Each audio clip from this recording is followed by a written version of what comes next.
Belum lama ini gue pernah ngobrol sedikit dengan beberapa orang terkait masalah pendidikan di Indonesia yang kebetulan gue sendiri bukan orang yang begitu pro dalam pendidikan, tentunya terkait masalah pendidikan formal dalam hal ini, apalagi kalau masuk ke pendidikan sekuler setelahnya, yang bukan hanya merenggut kebahagiaan banyak anak-anak serta persetujuan mereka yang dapat menyebabkan neurosis, anak-anak juga akan dibawa ke banyak masalah lainnya dengan dipaksa untuk tidak memedulikan nilai moral dan etika yang bijaksana. Kita banyak menyaksikan anak-anak yang dipaksa untuk masuk ke sekolah formal, baik publik ataupun private, dengan dipaksa untuk belajar ini dan itu, dipaksa untuk mengikuti ujian kelas, dipaksa untuk menghafal, membaca, menulis pelajaran-pelajaran yang mereka tidak sukai, yang menurut gua itu malahan menurunkan mental anak itu sendiri. Karena gue percaya ada sifat intrinsik bagi anak-anak manusia dalam mengenal kapasitas dan kemampuan individu mereka masing-masing. Dan dalam sejarah biologi evolusi, manusia itu sudah seharusnya independen dalam belajar, berpikir, dan berperilaku. Demikian, kita akan mewajarkan bagi anak-anak kita untuk meniru sesuatu yang mana itu menjadi bagian mimikri bagi mereka, bukan malah diajarkan untuk meniru sesuatu dengan memetakan pemimikan tertentu. Jadi gue nggak merasa pendidikan itu penting dalam artian formal dan gue juga nggak merasa pendidikan kita itu benar-benar mengajarkan pembelajaran yang menyesuaikan kapasitas serta kemampuan anak-anak kita.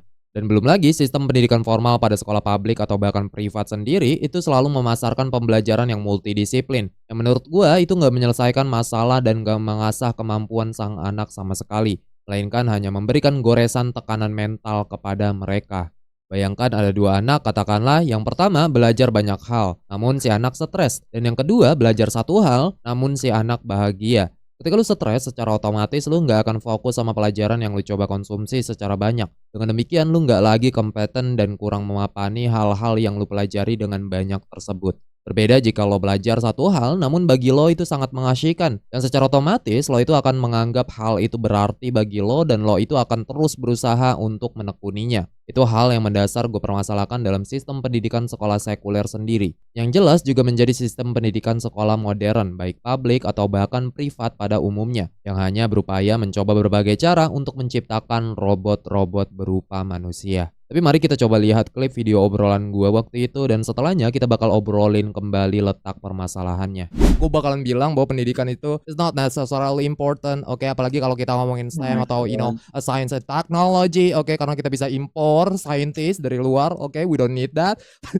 Masalah gini loh, kalau misalkan lo kasih, katakanlah lo kembangin segala sesuatunya, lo masukin ke pedagogi dan lo segala sesuatunya itu pendidikan harus dikembangin, dikatin dan segala macam ya, ngikutin edukasi barat dan seterusnya. Masalah science and technology, kebanyakan orang itu kemungkinan mereka malahan jadi appeal ke individu aja. Mereka itu nggak peduli lagi sama country-nya. Kemungkinan mereka bakalan keluar, oke, untuk nyari pekerjaan yang lebih baik pada dasarnya, oke. Jadi orang-orang pinter nggak ada kebutuhan sama sekali untuk Indonesia. Yes, jadi kemungkinan pendidikan yang bagus ya menurut gua sekarang lu kembangin dari business strategies, oke, invest crypto, dukung Timothy Ronald, oke. That's the highest Enggak. education running 2026, bro. Jadi masalah pendidikan sendiri gue permasalahin dalam hal science and technology, kemungkinan mereka itu hanya peduli sama diri mereka sendiri, nggak lagi no longer patriotic, so it's not necessarily important by the way. And was it like necessarily bad? I don't think so. It's not necessarily Yeah. bad karena untuk misalkan kurikulum udah ketinggalan zaman dan kagak ditunjang sama sekali, pemerintah itu sebenarnya udah nggak peduli juga kan, maksudnya mereka itu udah ngasih kita beban yang lu bakalan suruh bayar berapa per semester, berapa sekarang ada 6 juta kan setiap semester lu bayar, oke, buat kuliah. Bayangin sekolah itu gratis tentunya dari pendidikan SD sampai SMK, tapi di Indonesia bayar bro, bahkan kalau negeri sekalipun lu bayar, SPP itu bayar dude, ya itu dia masalahnya. Oke. Tapi menurut gue pendidikan itu jahat bro, asli. Like literally bro, I challenge all of you, oke. Yes, Katakanlah fully pendidikan sucks. yang lu alami dari masa SD sampai SMP sebutlah, yang mana itu dari baik pria ataupun wanita ya, anak-anak semua, TK juga bahkan ya, TK itu jadi pendidikan negeri nggak tau lah. Ya mungkin SD sampai SMP, oke. Lo dipaksa untuk belajar sesuatu yang mana tentunya di luar dari konsen di sini jelas ya, persetujuan anaknya itu. Ya beberapa orang itu dipaksa untuk ikutin ujian nasional segala macamnya, oke. Mereka di stres, oke, ngalamin banyak perasaan yang tertekan dan seterusnya, ya ganggu Dengan psyche cara mereka. kita ngewe bareng Ririn Fuck dong. Itu itu salah satunya ketika lo itu berpendidikan. Itu contohnya kayak gitu. Ya ketika lo sekolah, Ad di sekolah hominem sektor. anjir. Tentunya ya tadi gue udah bilang ya gimana anak-anak itu tentunya dipaksa untuk ngikutin ujian nasional dan segala macam ya kayak di bawah kurikulum edukasi modern dalam hal ini. Mereka itu yang mana pemahaman mereka bukan pemahaman dalam artian mereka itu kesukaan yang tadi kita ngomongin masalah ekskul dan segala macam ya. Mereka itu kesukaannya di seni tapi dipaksa untuk belajar matematik. Oke. Nah, ini problem. Seharusnya dari pendidikan awal ya sejak SD itu udah dipilah dulu nih, udah pilih dulu, oke? Beberapa orang yang mereka itu punya interestnya di mana, masukin ke sana. Seharusnya ada kayak gitu sistem di Indonesia di bawah pendidikan negeri ya. Harusnya kayak gitu, oke? Nggak semuanya udah dikasih semua multidisipliner. Oh, semuanya interdisipliner, semua anak-anak kita itu harus belajar. Oh ya, yang punya kemampuan saintek, mereka semua harus belajar seni juga. Seharusnya nggak gitu. Fokusin juga, maksudnya fokusnya ke masing-masing aja dulu. Oke, dalam hal ini disiplinnya itu fokusin ke satu disiplin aja. Seharusnya dikembangin kayak gitu. Oke, biar ya lu nggak pusing atau gimana. Karena orang itu yang tadi misalkan mereka itu lebih paham lebih suka interestnya itu di bidang seni, menari dan segala macam ya, mereka itu nggak perlu lagi dikasih pendidikan yang lain dalam hal ini saintek atau gimana. Kembangin dulu skill mereka di sana. Gue pribadi tuh nggak setuju kalau misalnya lu ingin fokuskan satu pendidikan kayak atau pokoknya satu jurusan tuh dimulai dari SD ataupun dari TK sampai SMP, SMA mungkin gitu ya. Namanya SD itu kan sekolah dasar yang dimana itu kayak semua anak mungkin dikenalin dulu nih cara pembelajaran tiap-tiap mata pelajaran biar mereka bisa mengambil keputusan di masa depan apa jurusan yang mereka minatin atau apa peminatan yang mereka inginkan gitu loh. Makanya di sekolah dasar itu diajari semuanya gitu ya, Bak. Jangan langsung di sekolah dasar langsung anak-anak disuruh ngambil kejuruan mereka, apa yang mereka minati, apa yang mereka bakati. Oke, pertama kalau misalkan lu masak, oke, lu perlu resep atau lu perlu duit kripto dalam hal ini atau dompet kripto atau gimana? Lu belajar trading dulu untuk memasak atau gimana? Ketika lu memasak. Gua masak. Lu, iya, hypothetically, katakanlah lo ikut suatu pelajaran masak-masakan atau gimana? Lo perlu resep atau perlu modal saham dan segala macamnya? Loh, kenapa gitu? Itu berarti kan konteksnya gue nanya dulu. Itu konteksnya enggak, bentar. Itu konteksnya berarti bukan ini dong, bukan fundamental, bukan fundamental dasar. No, what I'm saying is it's not okay. The problem is ada hal yang mana beberapa orang mereka itu hanya punya monodisiplin, apa sih disebutnya, single disiplin dalam hal ini, gak inter, gak multi dalam hal ini. Mereka itu cuman bukan fokus ya, bahkan mereka itu cuman menikmati beberapa pelajaran yang mereka sukai dalam hal ini dan minati dalam hal ini, oke? Beberapa orang itu kayak gitu. Kemungkinan nggak beberapa orang, kebanyakan orang kayak gitu. Kalau lu bekerja, tentunya lu nggak mau kan menerima banyak job, multi jobs gini, nggak mungkin kan? Lu pekerjaan pasti fokusnya ketika lo admin, ya udah fokus ke admin, nggak mungkin lo kejalin content creator, nggak mungkin mau kan? Pertama tentunya ya, karena gajinya dalam hal ini, oke. Kedua ya tentunya lo nggak fokus ke bagian lo sebagai admin dalam hal ini. Itu ada alasan dibaliknya, dude. Kenapa kita nggak fokusin dulu, maksudnya hal-hal yang disiplin mono begini, ya single disiplin yang nggak harus multidisiplin atau gimana, mana itu nantinya juga nggak kepake by the way. Ada alasan yang konkret kenapa kita tidak langsung memfokuskan ke monodisiplin dari dulu. Oke, jadi yang pertama itu adalah kamu sadar gak sih kebanyakan mata pelajaran yang diajarkan di sekolah dasar sampai SMP atau SMA, SMK maybe gitu kan. Itu kebanyakan itu materinya yang highly theoretical. Yang perlu kita belajar itu tentang teori. Sedangkan disiplin dari lain yang Abang sebut itu mostly practical. Itu beda banget gitu. Dan kalau misalnya mau dibilang istilahnya teoretikal itu kan berarti kamu butuh satu tempat, kamu perlu belajar gitu. Dan praktikal itu kan sebenarnya pada dasarnya waktu luangmu lebih banyak untuk melakukan itu. Jadi misalnya contohnya nih, kayak Bang Firian mau belajar, Kak Firian mau belajar masak gitu. Dia udah sekolah udah belajar, dia pulang dia bisa belajar masak.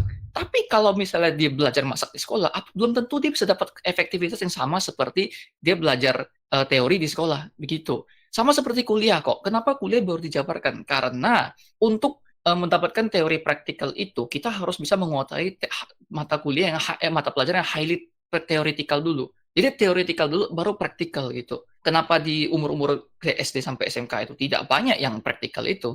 Karena masalah waktu. Betul, multidisiplin itu buat mereka yang hilang arah.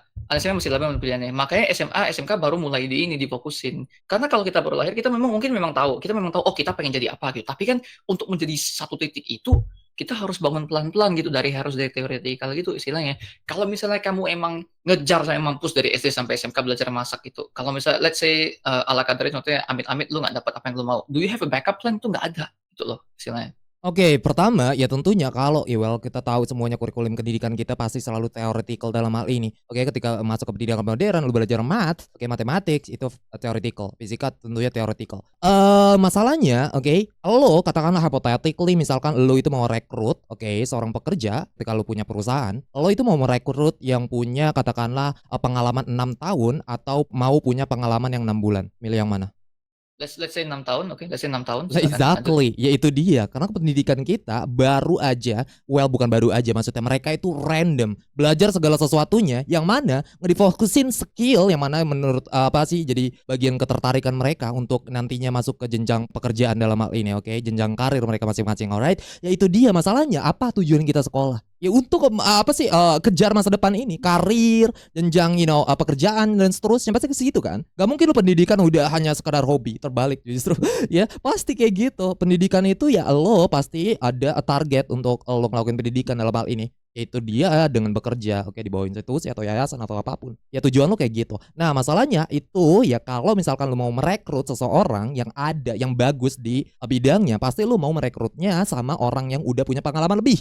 Alright, jadi fokus lo ketika lo disuruh belajar yang lain, oke, dengan so called multidisipliner dalam hal ini, yang mana itu tadi ngacauin lu doang. Oke, interest lu jadi kacau dalam hal ini, yang mana oke lu belajar kesini tapi nanti lupa. Oh ini begini ntar masukin campur aduk gitu ya kan. Misalnya lu disuruh masak mie, tau-taunya lagi ngomongin kripto atau gimana. Itu dia masalahnya bro.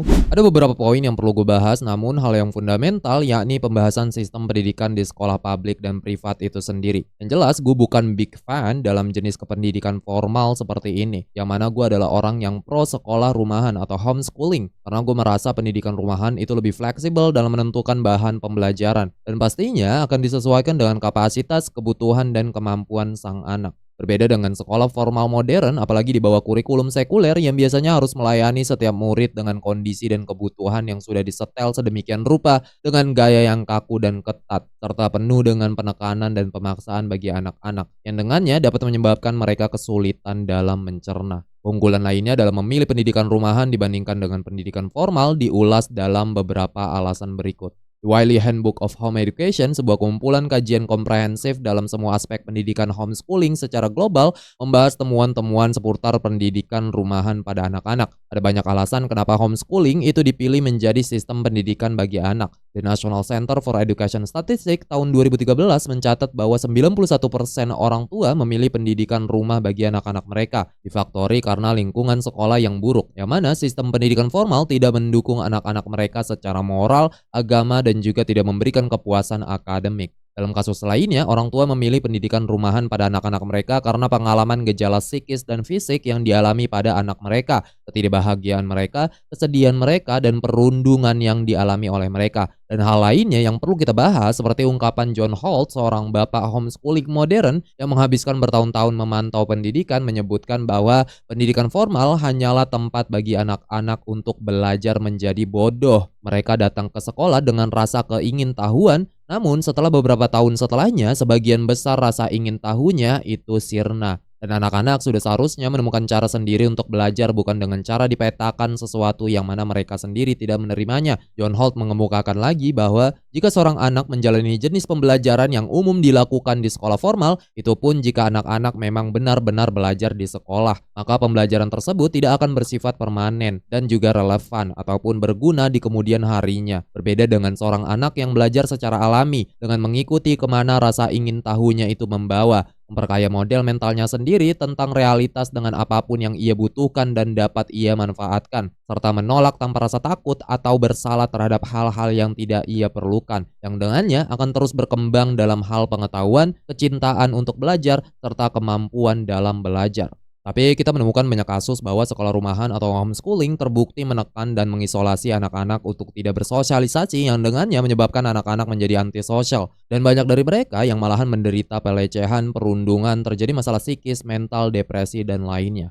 Well, seperti yang sudah kita sebutkan sebelumnya, alasan orang tua memilih pendidikan rumahan ya karena masalah seperti itu yang malahan umum terjadi pada sekolah formal, baik publik ataupun privat yang ditemui banyak kasus dari anak-anak yang menerima perundungan, pelecehan, masalah psikis dan fisik yang banyak mengakibatkan depresi. Studi dan riset membuktikan bahwa anak-anak dengan masalah disabilitas atau pengecualian lainnya terbukti lebih senang, lebih bahagia, dan lebih terampil lagi dalam pembelajaran jika disekolahkan di rumah. Karena pengalaman yang mereka alami di sekolah formal menghadapi berbagai permasalahan sosial seperti eksklusi, perundungan yang mengakibatkan kecemasan, depresi, dan lainnya. Lalu juga anak-anak yang pernah disekolahkan di rumah atau homeschooling, setelah mereka dewasa dan menempuh jenjang kuliah, mereka terbukti lebih bersosialisasi dibandingkan dengan anak-anak yang menempuh pendidikan formal sebelumnya. Sebuah survei 185 mahasiswa yang sebelumnya pernah menempuh pendidikan di rumah atau homeschooling dan pendidikan sekolah formal dalam mengetahui tingkat keterlibatan mereka di kampus serta penyesuaian sosial yang diukur melalui harga diri dan depresi,